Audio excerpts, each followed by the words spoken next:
Presidente Aníbal Diniz, de início já, como um frequentador assíduo das segundas-feiras, com o senador Mozarildo, o senador Cristóvão e a senadora Ana Amélia, eu solicito a Vossa Excelência um pouco de tolerância com o tempo, porque pretendo apresentar uma espécie de relatório da experiência que tive nas últimas 2 semanas.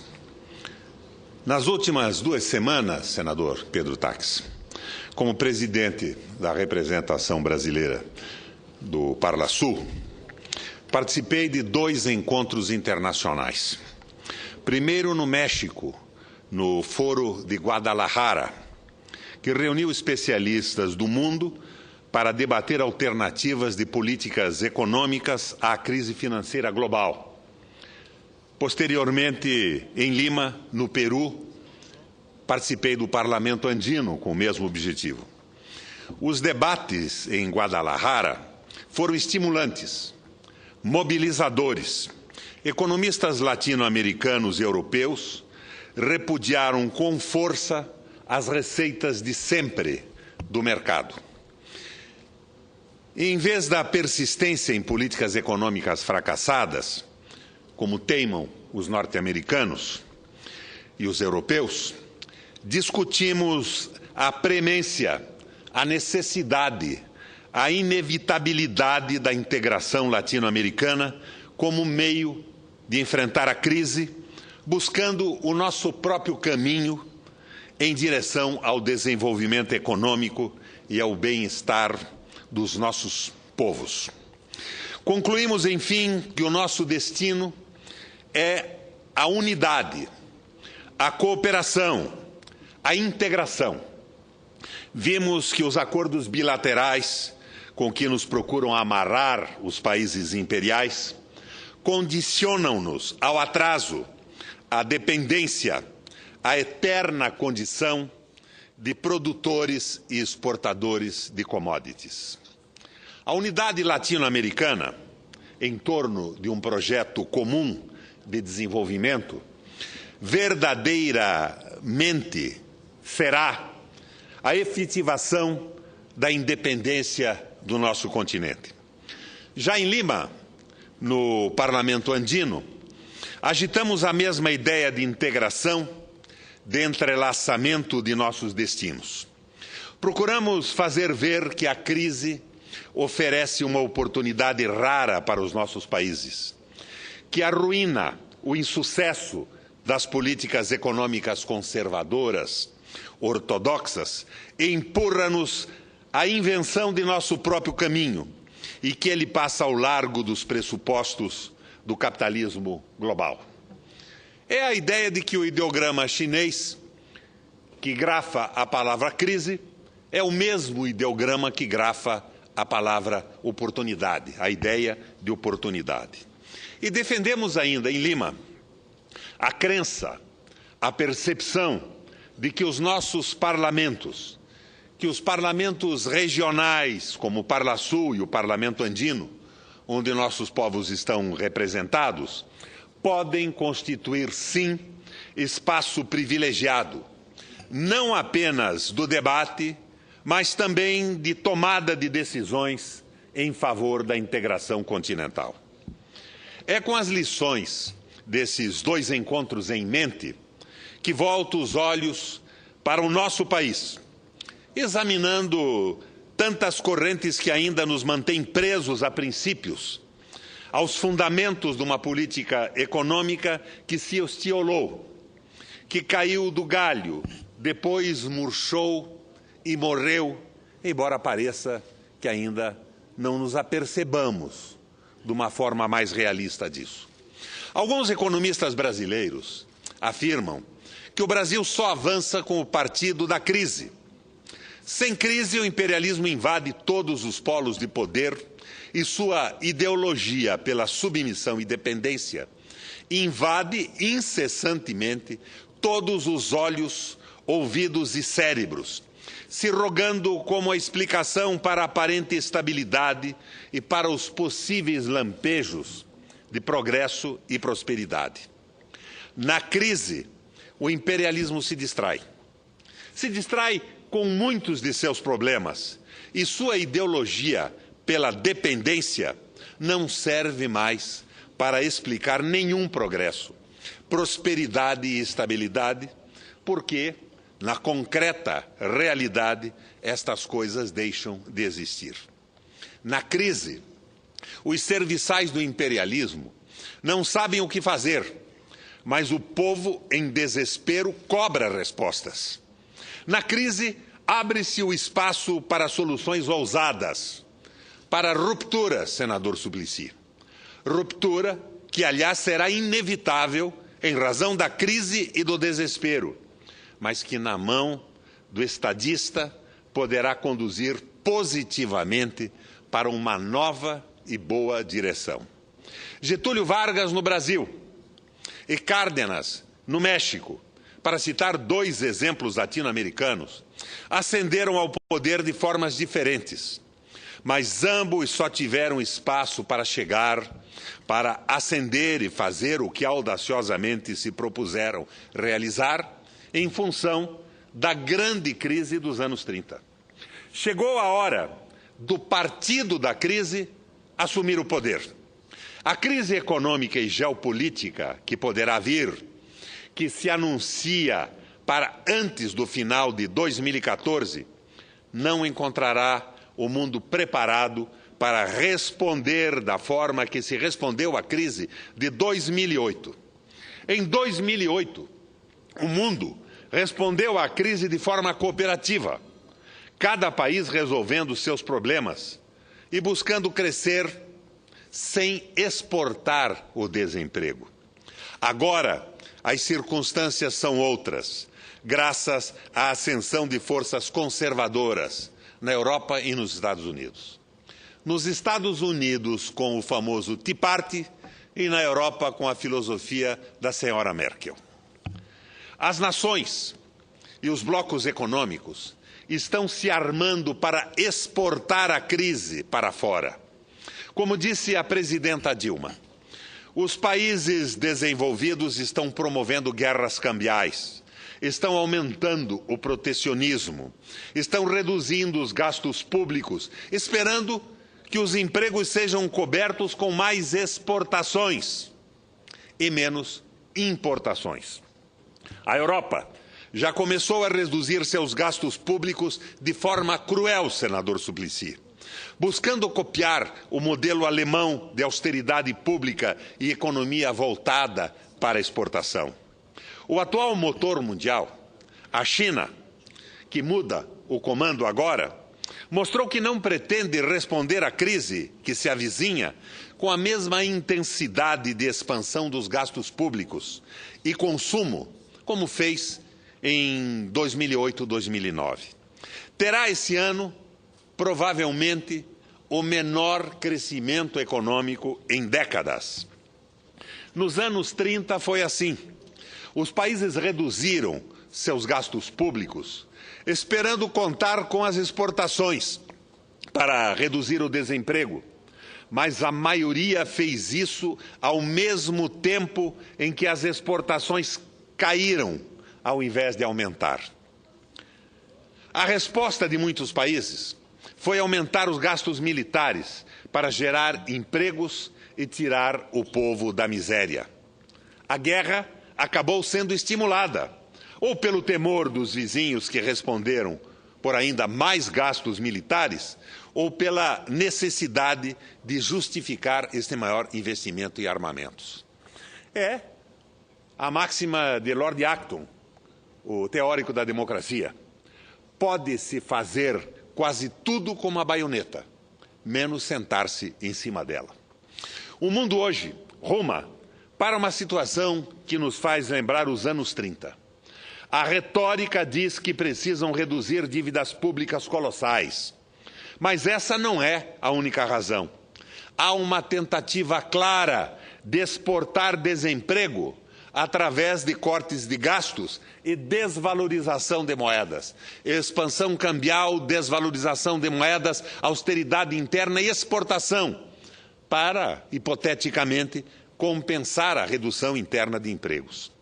empurrada pela Alemanha, a Europa está reduzindo perigosamente os gastos públicos e o consumo privado, o que leva ao aumento do desemprego. Ao mesmo tempo, aposta na grande expansão monetária e consequente desvalorização do euro, esperando que as exportações e redução das importações possam gerar empregos em volume suficiente. Na Inglaterra, a política é idêntica. Nos Estados Unidos, o Federal Reserve está fazendo uma política monetária ainda mais agressiva, que de fato tem ajudado a reduzir o déficit comercial nos últimos anos, assim como tem aumentado significativamente o emprego na indústria exportadora. É oxigênio que precisava o Obama para enfrentar as teses do Tea Party e seu adversário nas eleições presidenciais. O Partido Republicano está propondo que se copie o modelo alemão de austeridade fiscal. E parece que, a partir do próximo ano, poderá fazer alguma coisa neste sentido através do chamado abismo fiscal, que está sendo engendrado no Congresso norte-americano através da não prorrogação de aumentos de gasto e cortes de impostos das eras Bush e da era Obama. Europa e Estados Unidos querem tomar de volta os empregos industriais que perderam para a China e Ásia nos últimos 20 anos. Mas, diferentemente de 2009, parece que desta vez a China não quer cooperar e está preferindo apostar em menor crescimento ao invés de apostar em um aumento dos gastos públicos e do consumo interno. Ou seja, a China também está apostando, senador Diniz, no crescimento das exportações. Mas esse crescimento das exportações, decididamente, não virá. Porque todos estão cortando gastos públicos. E o consumo também. Cortes no consumo. E aumentando o protecionismo. Logo, a mim se me afigura que a crise será inevitável. Ela pode ser suave e levar a uma estagnação prolongada, ou ser abrupta, caso ocorra algum choque inesperado, como foi, no passado recente, a quebra do Lehman Brothers. Este choque pode ser qualquer coisa, desde a saída da Grécia do euro até algo inimaginável nesse momento. Parece que a saída da Grécia foi evitada de uma forma recente e súbita com a flexibilização da senhora Merkel. O fato é que os países não vão responder à crise como em 2008, ampliando os gastos públicos. E isto, na soma das atitudes de cada país, será absolutamente mortal para a economia planetária. Vamos examinar agora, senador Diniz, senador Suplicy, o nosso quintal. Em 2009, a crise foi branda na América Latina. Foi uma marolinha, não foi o tsunami anunciado, porque os preços das commodities se recuperaram rapidamente em razão da imediata resposta chinesa à crise. Hoje, o Brasil e a maioria da América Latina são ainda mais dependentes das exportações de commodities. Quando vier a crise, não haverá saída com a manutenção do mesmo modelo primário exportador ou no mesmo modelo neoliberal de privatizações, de desnacionalização e de juros altos. Ilustremo-nos pela realidade brasileira. A situação do balanço de pagamentos está calamitosa. No ano passado, o país teve um déficit de quase 55 bilhões de dólares em transações correntes. Esse déficit está sendo coberto principalmente com o crescente endividamento externo e desnacionalização, chamada, no jargão de mercado, de investimento externo. Mas esse crescente passivo externo tem levado a buracos cada vez maiores na conta de pagamento de juros e lucros no exterior, cujo déficit anual passou de 8 bilhões de dólares em 92 para incríveis 47 bilhões de dólares em 92, para mais incríveis ainda, 47 bilhões de dólares em 2011. Este é o preço da crescente desnacionalização da economia brasileira. O pagamento exagerado de juros e lucros explica boa parte do déficit em conta corrente, mas não é tudo. Além da desnacionalização, o Brasil também está vivendo uma reprimarização ou desindustrialização e crescente dependência tecnológica. O boom das commodities gerou um significativo aumento do superávit comercial na última década. Porém, a desnacionalização e a dependência de tecnologia e serviços estrangeiros cresceram muito mais. Em menos de 20 anos, o déficit na conta corrente de serviços comerciais passou de 3 bilhões para 38 bilhões, fazendo com que a balança comercial atingisse um déficit de bens e serviços de quase 8 bilhões. O tão festejado superávit da balança de exportações de bens, 30 bilhões em 2011, decorrente do boom de commodities, não permite nem eliminar o déficit comercial de bens e de serviços. Infelizmente, nosso governo e nossa mídia apenas informam o superávit comercial de bens e nada dizem sobre o déficit comercial total de bens e de serviços. Além do déficit comercial de bens e serviços, observamos um grande declínio da nossa planta exportadora em favor dos produtos primários ou produtos básicos. O mais assustador é que esse déficit comercial ocorre em um momento em que os preços das commodities exportadas pelo nosso país ainda estão, senador Diniz, em níveis de recorde. Este aumento inédito do preço das commodities salvou o país de uma crise muito séria e o governo de enfrentar a decisão de acabar de uma vez por todas com o modelo neoliberal implantado por Fernando Henrique Cardoso. A crise só não é maior nesse momento em função da seca norte-americana e de uma quebra nos Estados Unidos de mais ou menos 50% da produção de grãos. Graças a essa folga nas contas externas, o governo pôde dar um passo à frente na questão social, sem romper, no entanto, com o modelo econômico implantado nos anos 90. Entretanto, o preço foi pago pelo setor manufatureiro e décadas de capacitação tecnológica e industrial que definhou nos últimos 10 anos. O Brasil teve um robusto superávit comercial na indústria até 2007.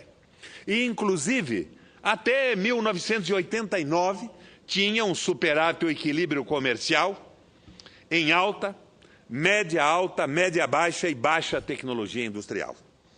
A ABIMAQ publicou um estudo mostrando que em 1980 o Brasil produzia industrialmente mais do que a Coreia do Sul, a Tailândia, a Malásia e a China juntas. O último balanço que nós temos, que é de 2010, não de 2012, nos informa que nós não chegamos a produzir industrialmente mais do que 15% do que produzem esses países. Da superioridade, passamos a uma produção equivalente a 15%. Entretanto, a partir de 2009, o Brasil passou a ter déficit até mesmo em média e baixa tecnologia. Nem mesmo o superávit de 18 bilhões em baixa tecnologia foi capaz de impedir que tivéssemos um déficit comercial de bens industriais de 30 bilhões de dólares. Esse superávit robusto em baixa tecnologia decorre do fato de que os termos de troca têm sido bastante favoráveis ao Brasil. Preços de commodities começaram a subir a partir do último trimestre de 2001 e, ao final de 2010, já haviam aumentado em nada menos do que 75%, já deduzida a inflação. Como o Brasil é um exportador líquido de commodities, a elevação dos seus preços traduziu-se também numa melhora expressiva nos termos de troca. É aquela diferença das trocas internacionais tão proclamada pelo Brizola, que sofreu uma relativa inversão nesse período de tempo. Nesse mesmo período, do quarto trimestre de 2001 ao quarto de 2010, esta variável teve uma melhora de 34%. A relação altamente favorável entre os preços de exportação e de importação tem garantido um superávit comercial de bens superior a 23 bilhões de dólares no acumulado dos últimos 12 meses, até abril de 2012. Porém, apesar deste robusto saldo comercial, o altíssimo pagamento de juros e lucros para o exterior tem levado o país a ter um déficit em conta corrente de 50 bilhões de reais, financiado principalmente com o crescente endividamento e desnacionalização de empresas brasileiras. Se os termos de troca, a razão entre cotações de vendas e compras externas, estivessem hoje nos níveis de 2005, estaríamos próximos à média histórica do Brasil. Se estivéssemos próximos à média histórica do Brasil, o Brasil teria nos 12 meses, até abril de 2012, um rombo na balança comercial de bens de 25 bilhões em vez de um superávit de 23 bilhões, segundo os cálculos do JP Morgan. A piora de quase 50 bilhões no saldo comercial faria o déficit em conta corrente pular dos atuais 50 bilhões para quase 100 bilhões de dólares. Este choque no preço das commodities certamente aconteceria em um momento de crise nos mercados financeiros internacionais. E esse déficit de 100 bilhões de dólares não poderia ser coberto com financiamento externo. O Brasil sofreria certamente um forte ataque cambial. Presidente, eu vou precisar de um pouco mais dos 3 minutos para concluir esta intervenção. Obrigado, presidente. Neste caso, os 333 bilhões de reservas cambiais não fariam frente aos mais de 1,2 trilhões de passivo externo líquido. Nesta situação, o modelo econômico e social dos últimos 10 anos não teria e não terá mais viabilidade alguma. Não será mais possível manter a economia crescendo, baseado nas políticas sociais e no consumo de produtos importados, financiados por crescente desnacionalização. Não será mais possível manter o tripé do Armínio Malan Palocci. Superávit primário, meta de inflação, câmbio flutuante. O ataque cambial, inevitável, levará à necessidade de controle cambial. A meta de inflação será necessariamente ultrapassada, porque a taxa de câmbio poderá passar tranquilamente dos R$3. Os gastos públicos terão de ser elevados para impedir uma recessão muito forte. A saída dos últimos 10 anos para impedir que a meta de superávit primário não conduzisse à recessão foi incentivar o crédito ao consumo interno. No entanto, esta saída já mostra sinais de que está esgotada. As famílias brasileiras já estão bastante endividadas e já não se mostram mais capazes de aumentar seu endividamento. 50% a menos na venda de motocicletas, um indicador significativo do desespero da tal classe média anunciada. O que tem levado, de forma geral, a forte queda de consumo de bens duráveis. O governo terá de desistir de mais uma tentativa de aumentar o crédito ao consumo. Primeiro, porque as importações de bens supérfluos do exterior deverão ser reduzidas na crise. E segundo, porque o comprometimento médio das famílias com o serviço da dívida, hoje, no Brasil, talvez já seja, senador Suplicy, o maior do planeta. Enfim, haverá uma ruptura, para o bem ou para o mal. O modelo econômico neoliberal, com ou sem sensibilidade social, não funcionará mais.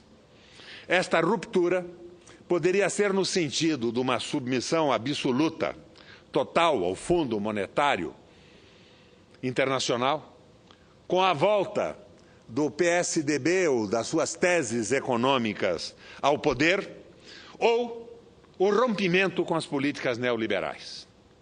A proposta que o mundo nos oferece é do novo Tratado de Methuen, o Tratado do Vinho do Porto, a troca de vinho do Porto sem gravames para a Inglaterra, com a compra por Portugal sem gravames dos tecidos ingleses, que acabou com toda a possibilidade de desenvolvimento de Portugal e drenou o ouro do Brasil, levado para Portugal para os interesses ingleses, deixando Portugal condenado ao atraso. Que Deus, senador Suplicy, os anjos e todos os santos nos preservem e guardem dos Malan, dos Arida, dos Armínios, dos Gustavos Francos ou dos Loyolas. E sem a menor sombra de dúvida, que nos preserve dos Meireles. Ruptura, tanto com o neoliberalismo, do mais puro extrato que os tucanos representam, como com o neoliberalismo de baixos teores, com o filtro social que uma boa parte do PT defende. Maquiagens, medidas quebra-galhos, são remendos que não se sustentam e precisam ser substituídos, recosturados sequentemente. Ruptura, senador Suplicy. Radicalização na busca de saídas. Afora isto, é conversa mole para o povo se iludir. Ruptura, senhores senadores. Romper para sobreviver. Romper para construir a mais generosa de todas as utopias. A utopia do mundo novo e solidário para todos. As políticas que a Europa nos propõe, os tratados bilaterais têm encontrado a resistência do governo da nossa Dilma. Tem encontrado a resistência dos discursos do nosso ministro da Fazenda, mas em doses homeopáticas.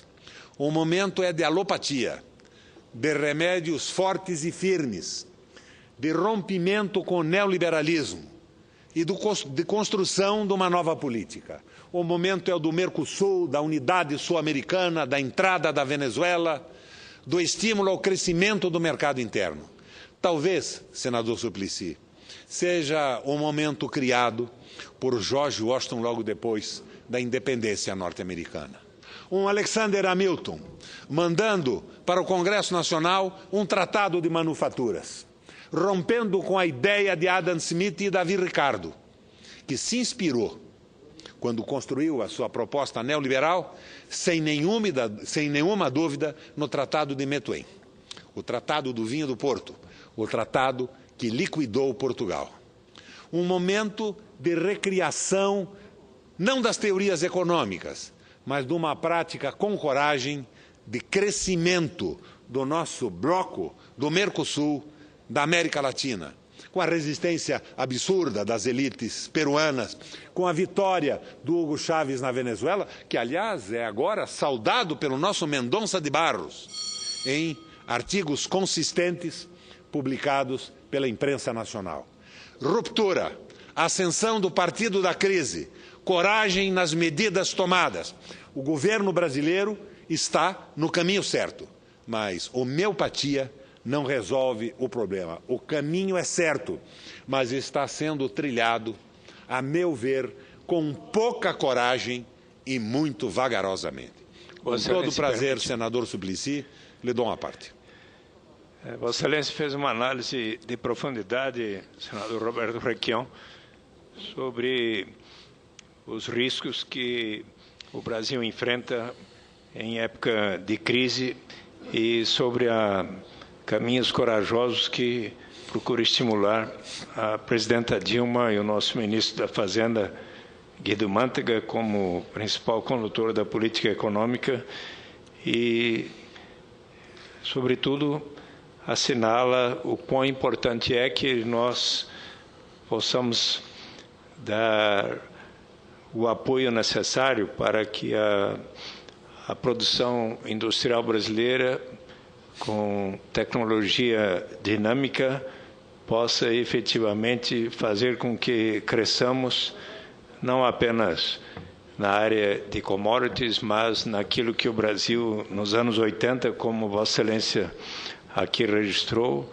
já mostrou que é capaz de ter uma indústria com uma tecnologia bastante avançada e à altura de competir com as principais nações. Vossa Excelência ressalta também a importância de avançarmos na integração latino-americana e do Mercosul.